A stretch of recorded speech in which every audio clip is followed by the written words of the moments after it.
kecelakaan kerja masih terjadi setiap tahunnya di Indonesia. Kesadaran dan keselamatan kerja masih harus ditingkatkan. Kesadaran dan pengawasan terhadap keselamatan kerja harus berkesinambungan. Pengawas pertambangan haruslah berkualitas dan kompeten dan harus terus update sesuai dengan perkembangan zaman. Mumpuni hadir dengan tujuan mewujudkan pertambangan Indonesia yang mengikuti good mining practice. Mumpuni siap berkarya dan menyumbang buah pemikirannya guna meningkatkan daya pengembangan kualitas sumber daya manusia demi kemajuan dan kemanfaatan bagi bangsa dan negara. Mumpuni bekerja sama dengan LSP Sektor Minerba yang benar-benar memiliki asesor sesuai dengan kompetensi dasarnya. Mumpuni juga memberikan garansi ilmu dengan menggratiskan pesertanya masuk kelas yang sama. Visi Mumpuni adalah menjadi perusahaan pelatihan pengembangan sumber daya manusia dan konsultasi manajemen dan profesional terbaik bidang industri pertambangan Indonesia. Sebagai komitmen perusahaan, Mumpuni Inti Mandiri mempunyai misi untuk membantu melakukan peningkatan dan pengembangan kualitas sumber daya manusia demi kemajuan dan kemanfaatan bagi bangsa dan negara. Memberikan jasa konsultasi dalam pelatihan yang tepat guna dan berkualitas tinggi, menyediakan pelatihan-pelatihan berkualitas sesuai perkembangan bisnis dan kebutuhan perusahaan, berupaya secara terus-menerus melakukan perbaikan dalam segi kualitas, pemberian jasa konsultan dan jasa pelanggaran pelatihan guna memberikan pelayanan yang terbaik bagi pelanggan, memberikan pelayanan konsultasi manajemen agar pelanggan bisa meningkatkan produktivitasnya. Mumpuni, your people is our future.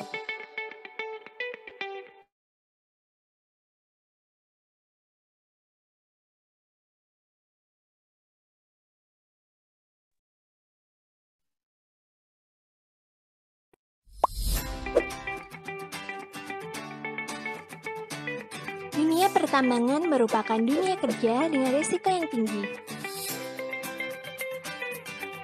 Fatality atau kematian dan kecelakaan kerja masih terjadi setiap tahunnya di Indonesia. Kesadaran dan keselamatan kerja masih harus ditingkatkan. Kesadaran dan pengawasan terhadap keselamatan kerja harus berkesinambungan. Pengawas pertambangan haruslah berkualitas dan kompeten dan harus terus update sesuai dengan perkembangan zaman. Mumpuni hadir dengan tujuan mewujudkan pertambangan Indonesia yang mengikuti good mining practice. Mumpuni siap berkarya dan menyumbang buah pemikirannya guna meningkatkan daya pengembangan kualitas sumber daya manusia demi kemajuan dan kemanfaatan bagi bangsa dan negara. Mumpuni bekerja sama dengan LSP Sektor Minerba yang benar-benar memiliki asesor sesuai dengan kompetensi dasarnya. Mumpuni juga memberikan garansi ilmu dengan menggratiskan pesertanya masuk kelas yang sama.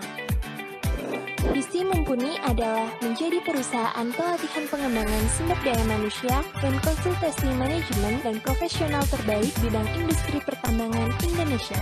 Sebagai komitmen perusahaan, Mumpuni Inti Mandiri mempunyai misi untuk membantu melakukan peningkatan dan pengembangan kualitas sumber daya manusia demi kemajuan dan kemanfaatan bagi bangsa dan negara. Memberikan jasa konsultasi dalam pelatihan yang tepat guna dan berkualitas tinggi, menyediakan pelatihan-pelatihan berkualitas sesuai perkembangan bisnis dan kebutuhan perusahaan, berupaya secara terus-menerus melakukan perbaikan dalam segi kualitas, pemberian jasa konsultan dan jasa pelanggaran pelatihan guna memberikan pelayanan yang terbaik bagi pelanggan, memberikan pelayanan konsultasi manajemen agar pelanggan bisa meningkatkan produktivitasnya. Mumpuni, your people is our future. Ya. Baik, pertanyaan kelima dari Bapak Aris Subi, PT SIS. Apakah penilaian bahaya dan risiko dari aspek luar K3LH, contoh aspek sosial, sudah menjadi kewajiban di Kepmen atau regulasi lainnya di perusahaan? Silahkan Pak Anhar atau Pak Agusti lebih dulu memberikan jawaban. Ya baik, makasih Mbak Astin. Ini kalau benar Pak Aris Subhi ini teman kita berdua ini Pak Agusti. Pernah kumpul satu set sama dengan beliau ini. Apakah penilaian bahaya dan risiko dari aspek K3LH, contoh aspek sosial, sudah menjadi kewajiban di Kepmen atau regulasi lainnya di perusahaan? Saya sih lebih senang kebutuh dulu baru wajib ya. Karena kalau wajib itu kesannya kayak terpaksa untuk mengikuti. Kalau kebutuhan kan memang kita perlu itu untuk kegiatan operasional kita. Jadi memang perlu ya kita membutuhkan aspek sosial itu masuk ke dalam kajian di BPR kita. Contohnya aspek sosial kalau yang saya tangkap di sini itu yang berkaitan dengan luar dari lingkungan perusahaan kita ya, area-area eksternal ya, misalnya community, kemudian ada NGO kan tentunya juga mempunyai, mereka menjadi stakeholder yang bisa menguatkan, yang bisa memberikan masukan dan juga menguatkan proses IBPR kita, proses manajemen risiko kita. Ya tentunya memang yang berhubungan langsung ya dengan aktivitas kita, misalnya ya desa-desa terkait ya, karena kita misalnya mobil kita lewat, kan juga ada sisi of the job safety ya. Ya, of the job safety itu kan saat keluar dari, bisa dibilang kan saat keluar dari gate atau batas IUP itu atau konsesi itu kan sudah keluar dari batas kecelakaan tambang. Nah biasanya tuh sudah termindset karyawan tambang kalau di dalam tambang itu tertib, mereka itu mobil-mobilnya kecepatan 30, 60. Tapi kalau sudah lewat gate tambang itu tuh kayak terbebas dari jeratan peraturan, wah gaspol pokoknya. Nah ini kan juga tentunya akan berimbas kepada masyarakat dan aspek sosial. Kalau ternyata di situ ada terjadi kecelakaan, selain efeknya juga kepada perusahaan, unitnya misalnya ada trouble, karyawan yang nggak bisa masuk kerja, kan juga akan menimbulkan singgungan-singgungan interaksi dengan dengan masyarakat ya. Ini nanti erat-eratnya dengan sisi keamanan kita dalam bekerja. Seperti itu dari saya Pak Ari. Terima kasih Pak Gusti, dilanjut. Nah, kalau dari saya ngelihat ini mungkin di luar aspek safety gitu ya, atau K3H ini, kalau bicara ke regulasi, di SMKP lah bisa bahasanya itu kan safety kan sebetulnya kan. Kalau dirunut dari sebelum kita ke BPR itu kan kita ada penerapan konteks ya. Anggaplah tadi Pak Ana bilang aspek sosial ini community development atau aspek di luar corporate. Pada saat di konteks organisasi itu kita udah netepin sebenarnya. Kira-kira ini bisa jadi risk apa enggak gitu kan. Contoh kejadian demo ya kan, itu sudah bisa dijadikan aspek risk terhadap gangguan operasional. Ya. Nah, kalau dibilang masuk dalam regulasi itu sudah ditetapkan jenis-jenis, ada konteks itu ya. Konteks eksternal itu termasuk juga aspek sosial, politik, budaya itu masuk, misalnya dibahas. Tinggal kita yang memilah sebetulnya di internal. Ya, di regulasi sudah ada itu. Apa sih aspek eksternal gitu kan? Saya yakin salah satunya aspek sosial masuk. Nah, tinggal di kita itu menjadi risk apa enggak, ya kan? Menjadi risk apa enggak itu nanti dikaitkan lagi. Oh, ada contoh misalkan kontrak dengan klien, ya kan, yang aspek sosialnya itu udah dihandle sama klien, jadi kita nggak perlu masukkan itu sebagai risk, misalkan gitu.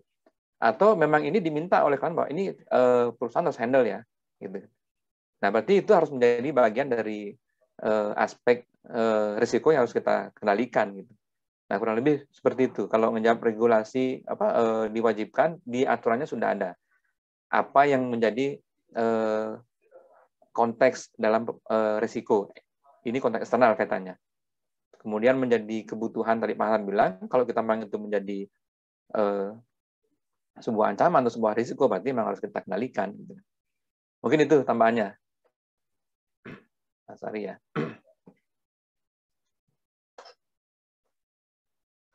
Silakan Mbak Asin, lanjut mungkin.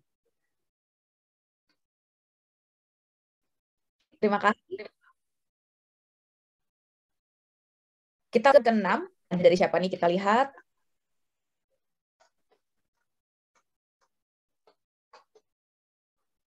Dari Pak Ahmad, PT Ada Indonesia, bagaimana membuat dimensi matriks penilaian risiko?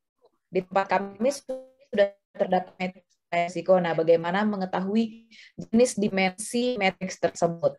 Bisa Pak Gusti terdapat? Oke, mungkin ini ya terkait dengan dimensi matriks. Kalau tadi di pembahasan kita kan standar Australia pakai 2 gitu kan. Terus dicontoh ada 3, probability, frekuensi, dan juga severity.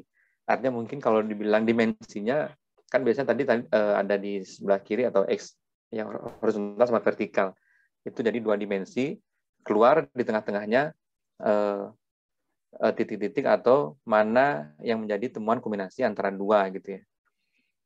Kalau kita ada yang membuat 3 dimensi bisa jadi digabung menjadi 1, kan jadi 3 gitu, samping kanan samping kiri kemudian di atas, atau bisa jadi aspek likelihood, misalkan contoh tadi yang saya kembangkan itu contoh aspek likelihood itu bisa dijadikan 1 dimensi pada saat nanti ketemu dengan severity. Jadi di aspek likelihood-nya dulu yang digodok gitu kan. Tadi tidak hanya memperlihatkan frekuensi atau juga severity, berarti dikali di situ dulu, frekuensi sama probability, dikali dulu di situ. Ada juga contoh menambahkan likelihood itu kemungkinan besar terjadinya seperti apa sih? Sangat mungkin, atau dari kecil kemungkinan sampai pasti terjadi, kemudian menambahkan frekuensi itu diambil dari mana? Bisa jadi ditambahkan dengan data statistik. Data statistik itu dikasih keterangan nilai juga gitu. Masih terjadi nggak sih extinction fatigue? Oh, masih banyak kejadian, berarti nilainya sekian.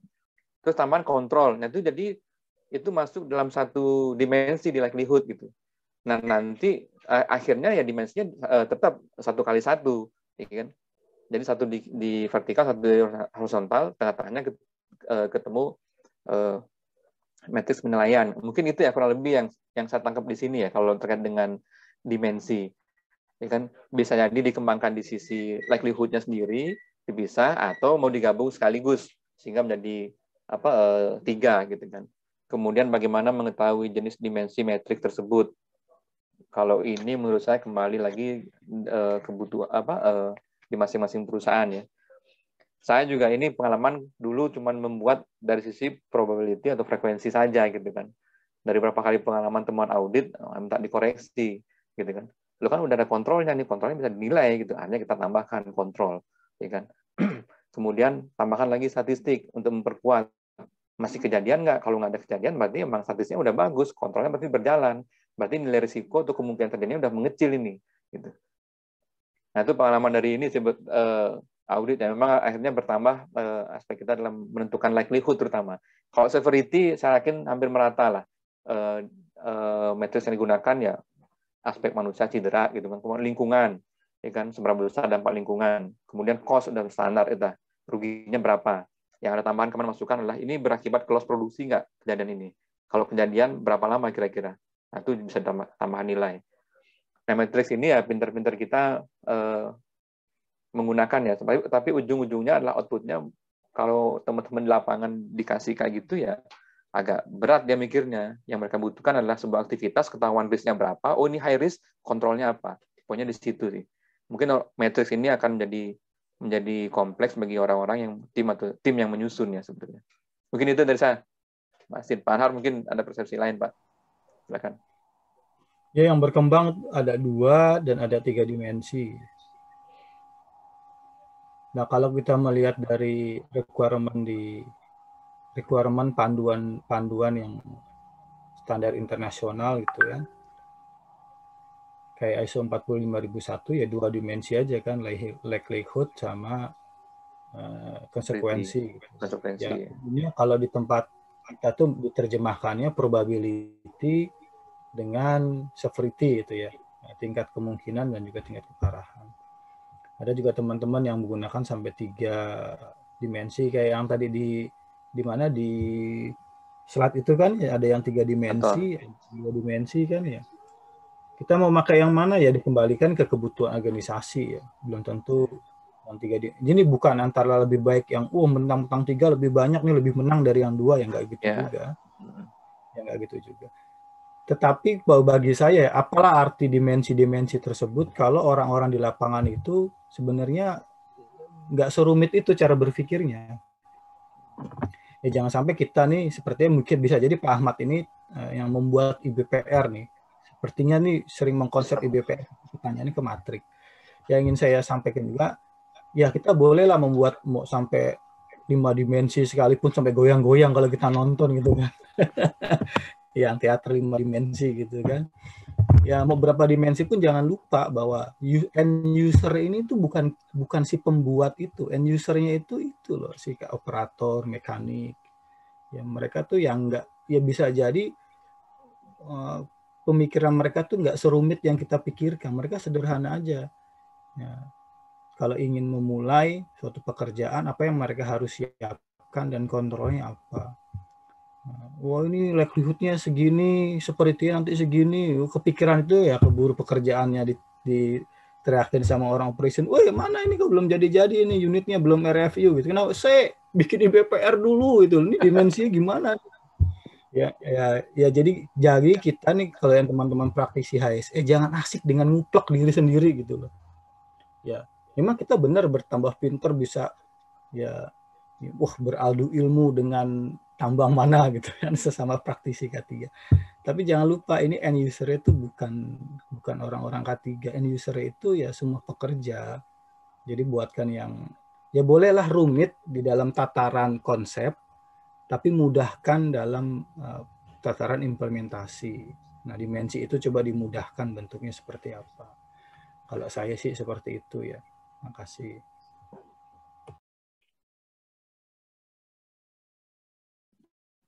Terima kasih Pak Anhar dan Pak Gusti. Jadi mau 2 dimensi, mau 3 dimensi, itu hanya sebagai konsep berpikir dan dimensi mana terbaik tentunya yang mudah dipahami dan mudah diimplementasikan oleh siapa kerjanya. Kita lanjut ke pertanyaan ke-7 dari siapakah ini? Dari Pak Sudaryanto PT Hasnuriung Sinergi terkait aktivitas pekerjaan baru yang ada di perusahaan. Mana yang harus didahulukan? Apakah JSA dahulu atau menyusun SOP dahulu? Silakan Pak Anhar memberikan tanggapan. Ya ini kayak nanya mau telur dulu atau ayam dulu gitu. Jadi prosedur itu kan banyak jenisnya ya. Prosedur itu banyak jenisnya. Ada SOP, kemudian ada instruksi kerja, ada standar parameter. JSA pun juga bagian dari prosedur itu ya. Jadi bukan berarti kemudian misalnya kalau SOP itu lebih wajib diterapkan daripada instruksi kerja, atau SOP itu wajib diterapkan daripada JSA. Enggak begitu cara berpikirnya. Jadi semua prosedur ini kalau sudah ditetapkan itu kan sebagai operasional kontrol ya, pengendalian operasional. Ya harus ditetapkan. Nah memang common-nya itu atau praktisnya itu, best praktisnya, ya, sebelum kita naik ke tahapan SOP, ya buat JSA-nya dulu itu ya, buat job safety analisisnya. Karena kan SOP itu sebenarnya membakukan tahapan-tahapan pekerjaan kan. Tadi yang saya bilang tahapan pekerjaan kan pasti ada mulainya dan pasti ada akhirnya. Dan pekerjaan-pekerjaan dilakukan kan juga pekerjaan yang real ya, real dilakukan. Misalnya kalau bicara SOP melakukan PM HD 465 itu kan real tuh bagaimana melakukannya, itu kan ada tahapan-tahapannya. Jadi kalau memang sudah dijadikan, jadi jangan sampai gini teman-teman itu. Sosialisasi SOP perbaikan HD, besoknya sosialisasi JSA HD. Jadi mana yang mau dipakai ini? Kemarin bicara SOP, sekarang pakai JSA. Kalau bisa satu prosedur tunggal aja yang disampaikan ke teman-teman. Ya misalnya prosedur tunggal kalau sudah bicara SOP mau memperbaiki HD 465 ya sudah SOP itu tahapan-tahapannya itu sudah memperhatikan atau sudah memasukkan kontrol-kontrol pengendalian resiko yang awal tadi dibuatkan di JSA-nya. Jadi seperti itu. Jadi jangan sampai ada sosialisasi JSA, besok sosialisasi SOP, besok lagi sosialisasi instruksi kerja. Jadi si karyawan itu jadi bingung mau jalanin yang mana ini loh. Ya. Jadi buat ringkas lah kalau dari saya itu buat ringkas satu aja panduannya, entah pun apa namanya gitu, mau SOP, mau JSA, mau instruksi kerja, satu panduannya. Tapi yang pasti prosedur itu harus harus memuat pengendalian risiko yang ada. Itu dari saya. Terima kasih, Pak Gusti. Silakan. Ya udah clear sih ya Pak Anhar ya. Mungkin ini lebih ke perspektif kalau seorang lapangan lah gitu ya. Bahasanya JSA dengan SOP, padahal ini sama-sama panduan kerja sebetulnya. Guidance untuk kita melakukan sesuatu. Ya kan? SOP juga ada prosedur gitu, prosedur atau panduan kerja macam-macam, ada SOP, ada IK. Bahkan kita cuma pegang checklist aja kadang-kadang bisa melakukan pekerjaan, bukan panduan dalam bentuk kata-kata gitu kan. Dalam bentuk form gitu. Nah, mungkin maksudnya teman-teman di sini ada kalau JSA bisa bikin di lapangan, langsung tulis tangan, ya kan dilihat sama pengawasnya, setuju, kerjakan. Itu kalau misalnya itu konteks lapangan. Terus SOP, bikin dulu diketik di komputer, tanda tangan, persetujuan sampai ke manajemen segala macam. Ya kan? Kalau ngeliat dari konteks di sana, ya pakai JSA dulu aja, gitu kan. Yang jelas, yang penting ada assessment, ya kan, bahayanya apa, tadi risikonya apa, terus kendalinya seperti apa. Ya kan? Bahkan kadang-kadang memang kita udah punya SOP saja, udah punya guidance, itu di lapangan aplikasinya sering banyak yang berubah, sehingga masih terus dibutuhkan JSA. Gitu. Ya. Kalau dari sisi prinsip itu silakan pakai JSA dulu, ya kan. Udah ada dokumen JSA juga panduan kok. Gitu kan. Artinya kalau memang dirasa SOP itu rumit gitu kan, kecuali ya kalau perusahaan aktivitinya pekerjaan baru itu memang tidak urgent gitu, jauh masih. Oh nanti di proyek ini udah ada estimasi bakal ada pekerjaan baru ini Pak. Dari sekarang 1 bulan disusun SOP masih bisa gitu kan. Tapi kalau dari administrasinya pas ada kondisi baru, ada perubahan yang harus segera dilakukan, lebih mudah rasanya JSA itu dengan konsep seperti itu silakan. Karena ada juga JSA itu berapa mungkin company menerapkan bikin JSA harus diketik dulu, ya kan? Kemudian di-upload, kemudian baru di approval juga. Ada juga, itu kan juga sama-sama rumitnya juga dengan konteks SOP yang tadi gitu. Nah, itu aja sih mungkin ya tambahannya. Ya, Pak. Terima kasih, Mbak.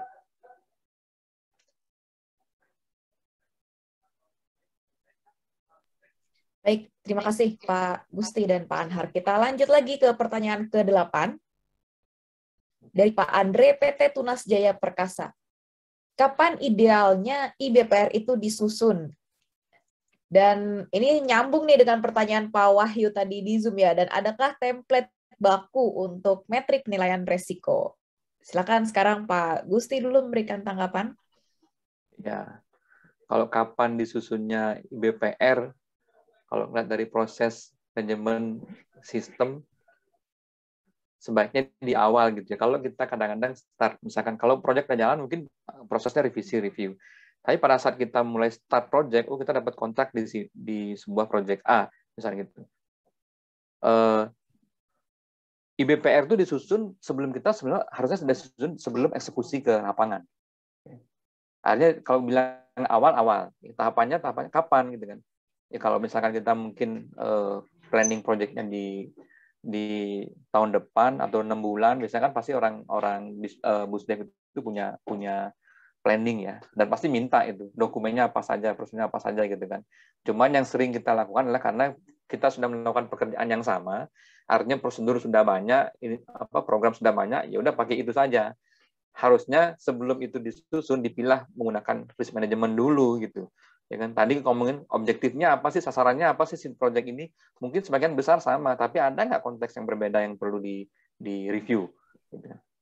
Nah, harusnya ini di awal. Kalau saya bilang kapan sih di awalnya, sebelum start project. Kalau udah jalan project belum ada BPR gimana? Ya susun dari sekarang gitu kan. Artinya IBPR ini harusnya dokumen yang menjadi dasar kita untuk membuat program. Ya kan, mana tadi saya bilang sempat di dalam risk management itu di ujungnya sering tidak berkorelasi dengan strategi. Harusnya salah satu dasar kita strategi yang membuat risk management dulu, gitu kan. Nah, adakah template baku untuk matriks risiko? Ya, tadi sudah terjawab ya. Tidak ada yang baku, standar khusus. Standarnya mungkin ada beberapa acuan sesuai dengan bidang industri, mengeluarkan acuan standar. Nah, tinggal masing-masing mengembangkan sesuai kebutuhan. Gitu. Mungkin itu dari saya. Silakan Pak Anhar.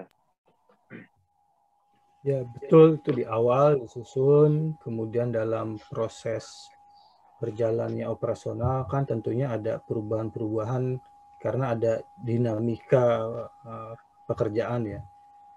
Dan itu fungsinya melakukan review untuk menyesuaikan dengan dinamika operasional.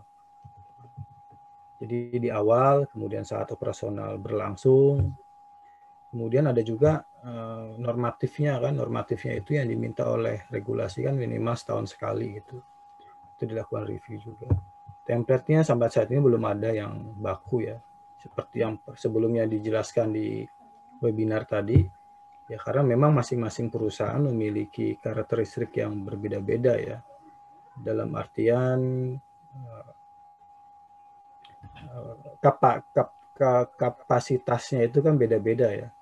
Ya, kapitalisasi itu beda-beda kan masing-masing perusahaan. Tentunya nggak bisa disamaratakan untuk matrik bakunya. Yang baku itu cuma perkalian 2 itu aja, likelihood sama consequence itu yang baku ya. Yang baku. Bagaimana isi likelihood-nya, bagaimana isi konsekuensinya dikembalikan ke masing-masing perusahaan. Ya bahasa lebih simpelnya kembalikan kepada kearifan lokal masing-masing perusahaan lah seperti itu. Ya. Oke. Masih. Baik, Pak. Terima kasih. Jadi memang menarik ya terkait template baku ini tuh ibarat seperti kita diminta yang penting kita menyusun IBPR untuk melakukan penilaian dan pengendalian risiko itu seperti kalau mau ke tempat kerja kita harus mandi dulu. Tapi template untuk metrik penilaian risiko itu seperti sabunnya. Mau mandinya pakai sabun Oak, sabun Giv, sabun dan lain-lain itu rumah tangga masing-masing ya di perusahaan masing-masing. Yang penting setiap perusahaan telah melakukan penilaian risiko sampai dengan pengendaliannya. Masih ada 2 pertanyaan lagi. Kita lanjut lagi ke pertanyaan ke-9. Dari Bapak Abdul Karim, PT BSI. Ini mirip-mirip sebenarnya pertanyaannya ya. Saat melakukan pekerjaan di mining, kita prioritaskan SOP atau instruksi kerja. Nah, boleh nih Pak Anhar, silahkan menanggapi. Saat melakukan pekerjaan di mining, kita prioritaskan SOP dan instruksi kerja. Maksudnya mungkin ada kontrol operasional ya, ada kontrol operasional. Nah, bentuk kontrolnya itu kan macam-macam ya, bentuk kontrol itu macam-macam. Ya salah satunya itu ya ada SOP, ada instruksi kerja. Apapun namanya bukan berarti tadi yang saya sebutkan. Bukan berarti kalau ada SOP sama instruksi kerja, SOP itu lebih hebat daripada instruksi kerja. Itu enggak seperti itu cara berpikirnya. Semua ini adalah prosedur-prosedur yang memang harus dijalankan itu, yang harus diterapkan. Nah, prosedur juga sebenarnya kalau kita lihat ke ISO yang terbaru itu kan dia nyebutnya sekarang documented information ya, atau informasi yang terdokumentasi. Ya memang mereka sih mintanya tidak berlembar, bukan kemudian harus dipakemkan, dibakukan dalam bentuk tulisan-tulisan tuh enggak seperti itu sih mintanya. Yang penting orang memahami bagaimana menjalankan pekerjaan tersebut. Tapi kalau kita lihat ke SMKP, memang SMKP ini sepertinya masih meminta dokumentasi itu ya bentuknya memang ada yang tertulis gitu. Memang lebih mudah seperti itu ya. Lebih mudah untuk menyamakan persepsi kalau prosedur itu dituliskan. Apalagi kalau misalnya pemakai prosedur ini sekitar 150 orang, kan akan lebih mudah kalau dituliskan sehingga persepsinya itu tidak bermacam-macam. Mana yang diprioritaskan? Yang penting ada prosedur. Kalau prosedur itu IKA, jalankan IKA-nya. Kalau prosedur itu berupa standar parameter, jalankan. Kalaupun ternyata prosedur itu JSA, jalankan JSA itu. Jadi seperti itu jawabannya. Tidak kemudian bukan berarti tadi saya bilang kalau SOP ini sifatnya wajib, kalau IKA itu sifatnya sunnah, kalau JSA itu sifatnya mubah. Wah, berarti harus yang wajib nih. Ya nggak gitu juga. Jadi kalau namanya prosedur, apapun yang digunakan untuk melakukan kontrol operasional terhadap pekerjaan tersebut, jalankan, gitu. Prioritaskan untuk dijalankan. Saya sih melihatnya seperti itu ya. Ya mungkin Pak Gusti ada view lain, silakan. Ya, ini ada beberapa perspektif nih. Pertama, melakukan pekerjaan di mining company atau benar-benar di aktivitas mining gitu ya, aktivitas tambang. Terus kemudian ada SOP atau IKA. Tadi Pak Har udah bilang menyebutkan dari sisi dokumen lah ya. Sebenarnya memang ini salah satu ranah dokumen. Karena perspektif perusahaan mungkin juga beda-beda. Kalau dari saya pengalaman menerapkan dan juga di audit ini sering. Konteksnya adalah prosedur. Gitu. Pak Har udah bilang prosedur, SOP atau IK, mana prioritas gitu kan. Kalau kita konteksnya bicara di perusahaan, bukan aktivitas tambang ya, perusahaan dulu lah. Besarannya, nah, pasti semua perusahaan punya hierarki dokumen tuh biasanya. Mulai dari kebijakan, prosedur, IK, form gitu ya kurang lebih ya. Artinya di level definisinya beda-beda itu di masing-masing perusahaan. Kalau secara umum saya dari sisi pengalaman saya bilang SOP itu guidance salah satunya adalah primernya melibatkan beberapa departemen dan membuat skopnya bisa sistem, ya kan? Kalau IK itu guidance tahapan melakukan pekerjaan seperti JSA lah. Satu lagi form output, ya kan? Ada yang bekerja kalau kita di lapangan, ada yang bekerja cukup dengan saya bilang tadi dengan form pun juga termasuk prosedur. Saya pernah diaudit seperti itu ya oleh pengalaman expert konsultan lah gitu, oleh auditor. Formulir itu prosedur gitu kan, bahwa kamu harus mengisi form ini kan itu bagian dari prosedur. Nah di sini kita lihat prioritasnya seperti apa kalau dalam itu dari sisi perspektif perusahaan mining company gitu ya. Tapi kalau aktivitas di mining, kita ngelihatnya untuk teman-teman di lapangan lah mungkin. Ya. Tadi Manal udah bilang, jangan dikasih yang ribet-ribet gitu kan. Kalau di lapangan mungkin kalau konteksnya SOP dan IK seperti tadi, bisa jadi yang dibutuhkan teman-teman di lapangan adalah bentuknya IK. Langsung aja kasih guidance saya melakukan apa, ya kan? Begitu saya megang unit, ya kan, tahapan awalnya ngapain, kedua, ketiga berupa tahapan-tahapan yang harus saya lakukan. Ya kan? Ada juga yang bikin menyempurnakan dengan tambahan gambar, ya kan? Oh, ini kodenya merah nih, terus ini bahaya, risikonya lebih tinggi, gitu kan? Nah itu perspektif dari sisi aktivitas, gitu kan? Jadi kalau ngomongin aktivitasnya pekerjaan di tambang untuk teman-teman level operator, yang dibutuhkan guidance dan dokumen secara struktur tadi dianggap seperti itu SOP dan IK, saya lebih milih itu kasih IK, gitu kan? Dia nggak perlu baca, kalau di SOP itu macam-macam lengkap, biasa ada referensi, definisi segala macam gitu kan. Teman-teman mungkin nggak bisa lihat, tapi ya, apa yang menjadi poin penting di dalam prosedur itu harus dipahami, gitu, ya kan? Nah beda juga untuk level, kalau nanti itu levelnya apa, pengawas, perpasar, atau subten gitu kan. Ada prosedur-prosedur yang mungkin harus perlu melibatkan departemen lain. Siapa yang terlibat? Bukan operatornya yang terlibat, departemen lain. Mungkin leadernya yang perlu terlibat. Sehingga konteks SOP yang tadi melibatkan beberapa departemen itu perlu dipahami oleh seorang pengawas. Gitu. Tapi kalau di level operator tidak memerlukan, jadi nggak perlu tahu SOP-nya, cukup dengan IK-nya saja. Gitu. Nah, ini konteksnya lebih ke apa? Dokumen ya, nanti ya, dokumen kontrol biasanya nih. Mungkin dari saya itu, Mbak Astin. Baik, Pak. Dan lanjut, ini pertanyaan pamungkas kita, yaitu pertanyaan ke-10 dari Bapak Sancoyo, perusahaannya TJP, terkait IBPR. Pada saat IBPR sudah disusun, bentuk implementasi apa yang dilakukan dari IBPR tersebut? Dan siapa yang mengawal dan mengontrol di dalam perusahaan? Silahkan Pak Agusti memberikan tanggapan. Ya, ini bagus sebetulnya ya, melihat ujung-ujungnya apa sih yang dibuat kita bikin IBPR gitu ya, risk management, terus ujung-ujungnya apa sih gitu, apakah selembar dokumen yang penuh dengan tabel itu gitu kan, atau apa gitu ya. Itu yang pertama. Kemudian siapa yang mengawal IBPR dan mengontrol dalam perusahaan? Yang pertama lah dulu yang saya mungkin ya. Nanti Pak Anhar saya banyak menambahkan ini dari sisi pengalaman beliau. Outputnya ada yang bilang risk register, ada yang bilang risk profile gitu ya. Mungkin istilahnya itu mungkin cuma istilah. Tapi yang dibutuhkan di sana adalah kita mengetahui semua jenis kegiatan dalam sebuah lingkup gitu. Kalau misalkan kita bagi-bagi di mining, bagi-bagi project lah, di operation misalkan, departemen operation, di sana teridentifikasi aktivitasnya apa saja, risikonya apa, kemudian dibuat kategori ranking gitu.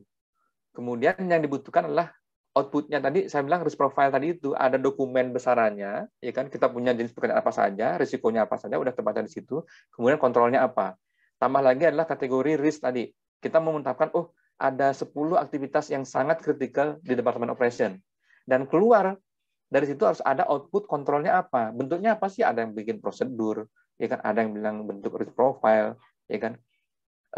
Karena di dalam kita melakukan mapping atau membuat IBPR itu kan satu pekerjaan itu punya bahaya macam-macam ya. Contoh mengendarai unit tadi saya bilang, bahayanya macam-macam, ada debu, ada fatigue, ada overspeed, jalan licin, gitu kan. Kalau di dalam BPR itu kita nilai satu-satu tuh, beda-beda tuh nilai risikonya, ya kan. Mengendarai unit dengan kondisi fatigue, dengan jalan licin, dengan overspeed, mungkin kategori risikonya bisa beda-beda.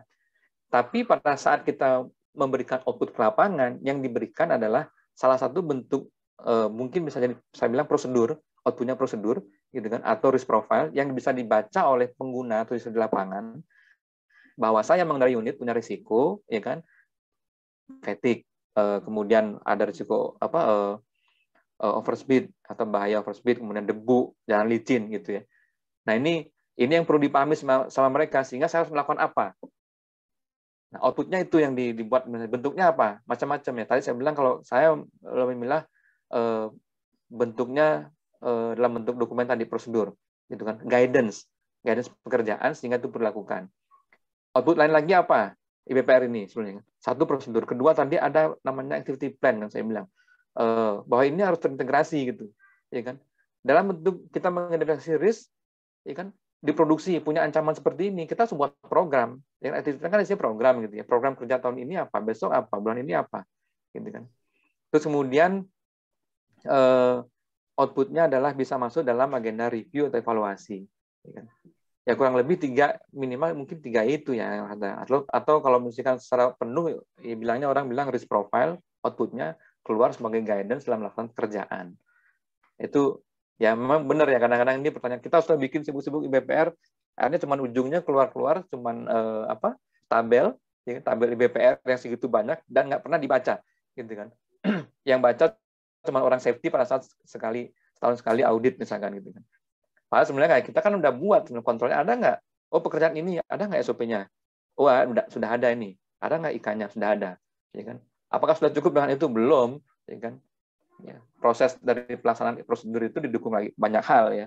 Faktor safety kan banyak gitu. Ada pengawasannya gimana, berjalan apa enggak, orangnya udah kompeten apa belum dalam mengerjakan itu kan gitu. Sehingga kadang-kadang kita udah buat mapping, oh ini kan di atas kertas risk-nya udah acceptable, ya kan. Tapi eksekusi di lapangan pengaruhnya banyak, ya kan. Nah, inilah yang perlu ditambahkan tadi, kontrolnya seperti apa. Mulai ada prosedurnya, ada planning-nya, ada review atau kontrolnya seperti apa. Nah, yang kedua, siapa yang mengawal IBPR dan mengontrol dalam perusahaan? Ya. Kalau aktualnya sekarang mungkin teman-teman safety gitu ya. Seharusnya ada tim. Kalau saya bilang saya ada tim. Kalau perusahaan yang sudah mature, dia punya tim atau mungkin divisi sendiri risk management. Ya kan? Nah, itu risk management. Cuma sebagian besar kalau di corporate risk management ini biasanya lebih lari ke finansial aspek, ya, risiko ke bisnis gitu. Tapi kalau konteks ke K3 yang mengawal biasanya teman-teman safety. Ya, teman-teman safety dalam hal ini sebagai motornya, bukan dia yang bertanggung jawab untuk mereview, merevisi, menganalisa, ya kan? Yang menganalisa, yang membutuhkan harusnya user di departemen masing-masing itu yang harusnya mengawal, ya kan? Ada perubahan, revisi, ada perubahan, dievaluasi, ya kan? Nah, konteksnya salah satunya adalah rasakannya audit, ya. Mungkin audit itu ya setahun sekali, ya akhirnya setahun sekali di review, gitu. Ya itu juga tidak terlepas dari source atau tergantung ya sumber dari organisasi itu punya source seberapa banyak untuk melakukan mengawal atau mengontrol ini. Mungkin itu, Mbak Astin. Ya, baik. Terima kasih, Pak Gusti. Ada tambahan lagi, Pak Anhar, atau ada pandangan lain untuk melengkapi? Silahkan. Kalau di perusahaan IUP, yang paling bertanggung jawab untuk melakukan pengendalian risiko, pemilik risiko itu tentu kepala teknik tambang. Tapi nggak mungkin juga kepala teknik tambang memastikan bahwa semua risiko itu semua pengendalian risiko itu sudah dilakukan gitu ya. Kan tentu ada pembantu dari dari kepala teknik tambang. Ya kalau di kontraktor ada PJO, kemudian kalau ada lagi pengawas teknis, pengawas operasional. Ya itu adalah sebagai pemilik risiko. Tadi yang saya bilang, kalau ada misalnya keselamatan adalah tanggung jawab bersama. Biasanya sih nggak pernah berhasil tuh. Kenapa? Karena tanggung jawab bersama, oh, kalau saya nggak bertanggung jawab nanti kan akan diambil oleh orang itu. Jadi keselamatan itu tanggung jawab pengawas operasional. Udah jelas kok kewajiban pengawas operasional itu kan sudah jelas bertanggung jawab terhadap kepala teknik kan, terhadap keselamatan bawahannya dan juga orang yang dipekerjakan kepadanya. Jadi itu namanya risk owner ya, pemilik resiko itu, pemilik resiko. Jadi nyambung yang disampaikan oleh Pak Gusti, kalau ya best practice yang bisa kami sharing itu, misalnya ini TJP kan kontraktor pertambangan nih, mining kontraktor, apa pekerjaannya. Nah, di tiap departemen itu kan ada sub kegiatan kan, ada sub proses. Nah, masing-masing itu dipilih aja mana kegiatan-kegiatan yang memang memerlukan atensi lebih. Yang resikonya itu memang konsekuensinya kalau itu luput saja kita menerapkan identifikasi, menerapkan pengendalian resiko, ya bisa apa sih, dampaknya itu bisa signifikan ya, bisa cedera berat atau bisa fatality. Ya, misalnya ya ada top 10 risk-nya departemen maintenance atau plant itu apa, top 10 risk-nya departemen hauling itu apa, top 10 risk-nya departemen logistik itu apa.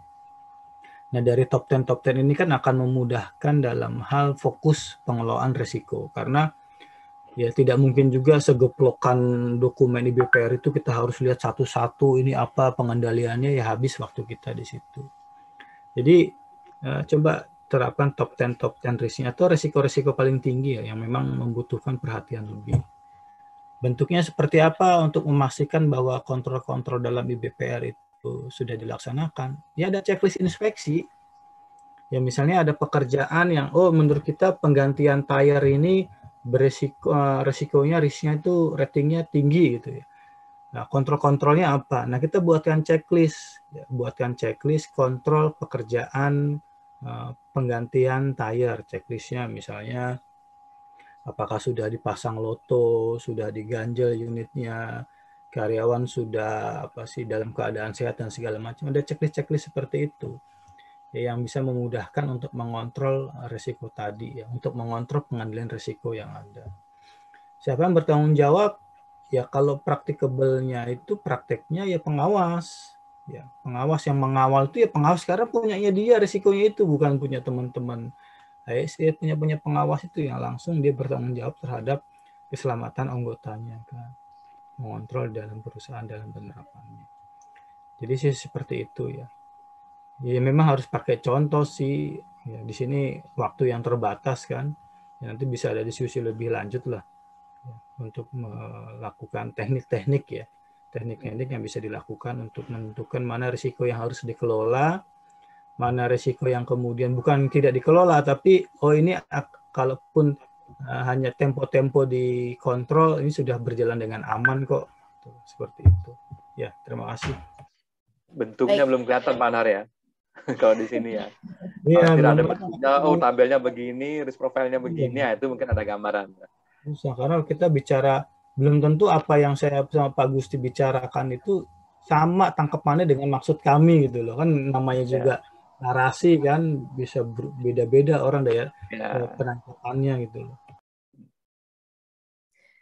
Baik, terima kasih Pak Anhar, Pak Gusti. Semoga dapat dipahami ya Pak Sancoyo dari TJP. Jadi nanti output dari BPR itu bisa berbentuk risk register atau risk profile yang dapat membantu kita ini mudah untuk memetakan pekerjaan mana yang risikonya kritis. Jadi kita punya skala prioritas untuk mengendalikan aktivitas-aktivitas tersebut. Dan ini juga nanti bisa mengantar kita untuk mengetahui siapa sih risk owner-nya, siapa pemilik risiko dari aktivitas-aktivitas yang punya prioritas untuk dikendalikan tadi, yang mana pemilik risikonya akan menuju kepada pengawas operasional yang merupakan kepanjangan tangan dari KTT untuk mengawal serta mengkontrol implementasi dari penilaian risiko ini, dan juga akan dibantu difasilitasi oleh biasanya adalah bagian safety atau SHE atau EHS macam-macam lah ya di perusahaan. Baik, Bapak dan Ibu, demikian seluruh pertanyaan yang ada di Zoom telah dibahas oleh kedua narasumber kita, Pak Gusti dan Pak Anhar. Semoga dapat memberikan pemahaman kepada Bapak dan Ibu, juga tidak menghalangi Bapak dan Ibu untuk terus belajar, dan kalau misalnya masih penasaran pengen tahu nih contohnya apa, bentuknya seperti apa yang dari tadi dibahas itu tuh kayak apa sih, itu Bapak dan Ibu bisa ikut lagi online trainingnya khusus untuk IBPR dan HIRA dengan PT Mumpuni Inti Mandiri. Terima kasih.